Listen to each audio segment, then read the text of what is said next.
Assalamualaikum warahmatullahi wabarakatuh. Allahumma sholli ala sayyidina Muhammad wa ala ali sayyidina Muhammad. Apa kabarnya? Semoga dalam keadaan sehat, dan yang lagi sakit semoga cepat sembuh ya.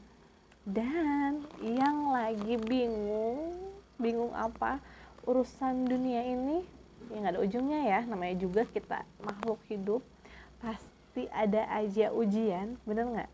Pasti ada aja yang kita pikirin.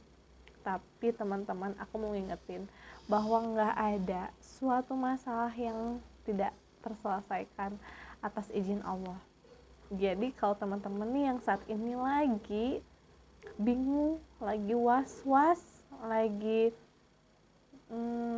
kecewa gitu ya akan suatu keadaan yang belum baik, nih aku mau sharing sama teman-teman caranya menghilangkan was-was, resah, gelisah dengan riyadoh sholawat, dan ada suatu bacaan lagi teman-teman. Ya udah, langsung aja ya.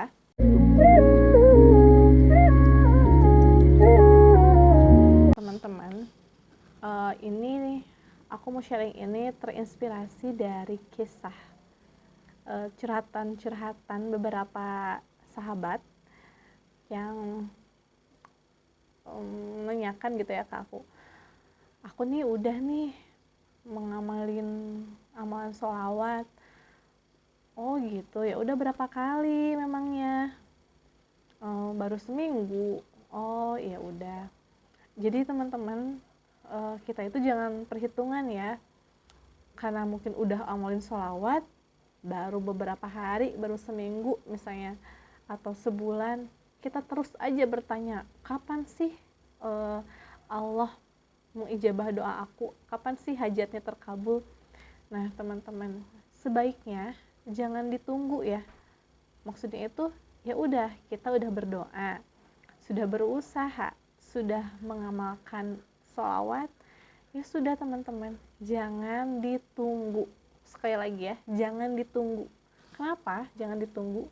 Ya karena kalau kita menunggu, ya itu akan semakin lama, karena kita fokus aja terus ke hal yang kita harapkan gitu ya, ke hal yang doa kita yang udah kita minta gitu ya. Ya udah teman-teman, memang tugas kita kan, kewajiban kita itu berusaha ya, berusaha, berikhtiar itu kewajiban, kemudian diiringi dengan doa, karena orang yang sombong itu adalah orang yang tidak berdoa. Jadi kita tuh berdoa sama Allah nih atas hajat yang kita pengen gitu ya. Dan setelah berdoa, ya udah teman-teman, pindah ke pikiran yang lain.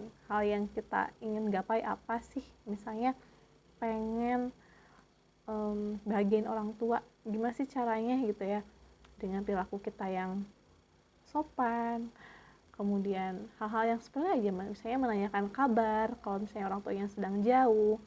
Jadi kalau kita itu udah berdoa itu, ya udah teman-teman, lepasin aja gitu ya, jangan digenggam terus kayak pasir aja teman-teman. Kalau digenggam terus, yang ada malah keluar. Jadi ya udah, kita udah berdoa nih, ya udah serahin sama Allah.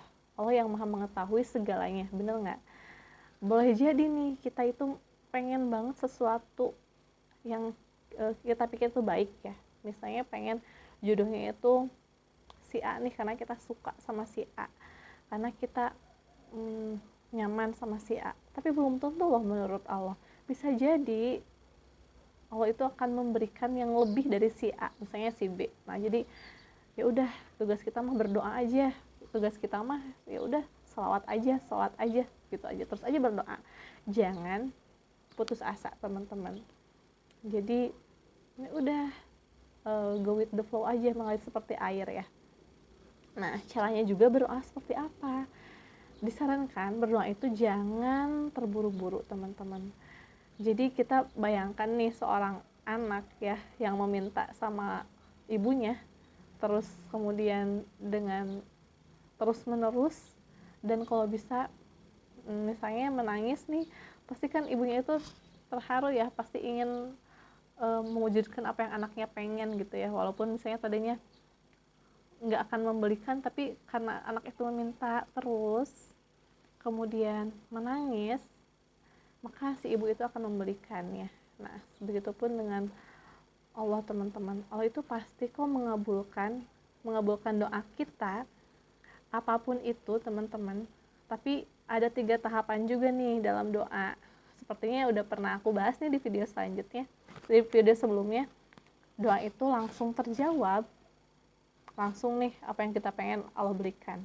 Yang kedua, Allah gantikan. Misalnya akan terjadi kecelakaan nih. Nah, kecelakaan itu nggak terjadi karena doa kita itu digantikan dengan kecelakaan itu. Jadi kecelakaan itu benar-benar tidak terjadi karena itu doa kita belum terijabah, tapi kecelakaan yang akan menimpa kita itu nggak terjadi, teman-teman. Dan yang ketiga, doa kita itu terkumpul nanti di akhirat. Jadi pahalanya menggunung semakin banyak. Nah, gitu, teman-teman. Jadi doa itu disarankan memang memuji Allah dulu ya. Misalnya ya Rahman, ya Rahim, Subhanallah, Alhamdulillah. Jadi kita itu memuji Allah dulu, kemudian bersyukur ya teman-teman, bersyukur apapun itu yang kita sadari, yang tidak kita sadari. Nikmat itu kan sangat banyak, benar nggak? Ya udah, kita syukurin apa sih yang ada di diri kita, nikmat sehat, nikmat iman, nikmat ketenangan hati. Nah, itu syukurin aja, teman-teman. Kemudian setelah bersyukur, sudah kita memuji-muji Allah, kemudian baru kita meminta apa yang kita inginkan. Apapun itu mintanya sama Allah ya, jangan sama manusia. Karena kenapa? Berharap sama manusia itu sakit loh, siap-siap kecewa. Nah, kalau minta sama Allah nggak akan kecewa, teman-teman. Gitu. Seperti halnya bisnis ya. Kalau bisnis sama manusia mungkin aja ada ruginya, mungkin bisa untung, mungkin bisa rugi. Tapi bisnis sama Allah, minta sama Allah, nggak ada ruginya loh, teman-teman. Malah Allah akan tambah nikmat kita. Nah gimana nih yang sedang was-was gitu ya, misalnya hutangnya belum lunas-lunas atau hajatnya ya belum terkabul, ya udah teman-teman, nikmatin aja ya doa sholawatnya, diperbanyak lagi sholawatnya, karena nggak rugi ya kita bersolawat kepada Rasulullah gitu ya, mendapatkan syafaatnya, kemudian mendapatkan doa kita itu mudah diijabah sampai ke langit. Nah, perbanyak aja sholawatnya, sholawat apapun itu, dimanapun, kapanpun. Terus apalagi perbanyak istighfar. Istighfar itu kan penggugur dosa ya, karena ya bisa jadi aja doa kita itu belum terkabul karena menghalangnya, dindingnya itu ada dosa nih yang pernah kita lakukan. Jadi perbanyak istighfar terus gitu ya, dan berpositif thinking, karena kalau kita berpikirannya baik, Allah itu menurut prasangka hambanya. Kalau hambanya berpikir itu, pasti ini akan terjadi, pasti suatu kabar baik itu akan terjadi kok, entah itu kapan, wallahu alam ya teman-teman. Semangat. Dan was-was juga ada doanya, teman-teman.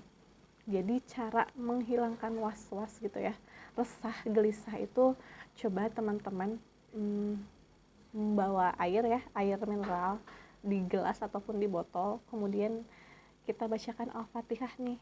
Kenapa Al-Fatihah? Karena semua ayat yang terbaik itu salah satunya adalah Al-Fatihah. Al-Fatihah itu adalah sebuah obat ya teman-teman.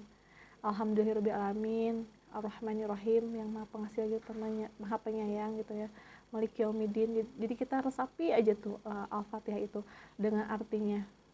Nah, jadi Al-Fatihah kemudian dibacakan 3 kali tuh, kemudian kita minum airnya, dan dengan keyakinan bahwa setelah minum air itu insya Allah hati menjadi tenang, resah gelisah itu akan hilang, teman-teman. Ini menurut siapa? Ini aku bacanya dari bukunya Sally Jaber, dan insya Allah bukan musyrik ya teman-teman. Kita kan mintanya sama Allah nih, berdoa dengan perantara membaca Al-Fatihah gitu teman-teman. Jadi bisa Al-Fatihah itu merupakan suatu obat penenang hati, penenang jiwa, apalagi yang sedang galau mungkin, yang sedang, ya namanya juga hidup ya, nggak lurus-lurus terus kan, pasti menemukan hal-hal yang sedih atau mungkin kecewa. Boleh ya teman-teman membaca Al-Fatihah, lebih banyak lebih bagus kok. Oke teman-teman, terima kasih yang udah nonton video ini, semoga bermanfaat, dan jangan lupa di like, di subscribe. Assalamualaikum warahmatullahi wabarakatuh.